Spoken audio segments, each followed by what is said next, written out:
बिस्मिल्लाहिर्रहमानिर्रहीम। अस्सलाम वालेकुम। मैं हूं जुनैद यूसुफ़ज़ई। आपको जुनैद टीवी में खुशामदीद कहते हैं। इस वीडियो में हम आपको उम्रे के हवाले से सऊदी हुकूमत के नए फ़ैसले के बारे में बताएंगे, लेकिन आगे बढ़ने से पहले आपसे गुजारिश है कि जुनैद टीवी यूट्यूब चैनल को सब्सक्राइब करें। बहुत बहुत शुक्रिया।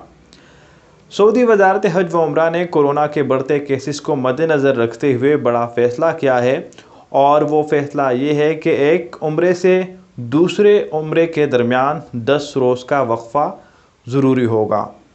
सऊदी ज़राए अबलाग के मुताबिक सऊदी वज़ारत हज व उम्रा ने कहा है कि एक उम्रे के फ़ौरन बाद दूसरे उम्रे की सहूलत ख़त्म कर दी गई है। आइंदा एक उम्रे से फ़ारिग होते ही दूसरे उम्रे का इजाज़तनामा जारी नहीं किया जाएगा।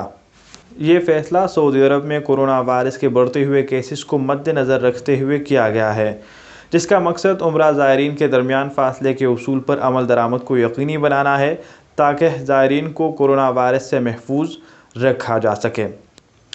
वज़ारत ने उम्रा ज़ायरीन से मज़ीद कहा है कि वो कोरोना वायरस से बचाव के लिए मुक़र्ररा ज़वाबित की सख्ती से पाबंदी करें, हरमैन शरीफैन में मास्क के इस्तेमाल को यकीनी बनाएँ और उम्रा परमिट की पाबंदी हर हाल में की जाए।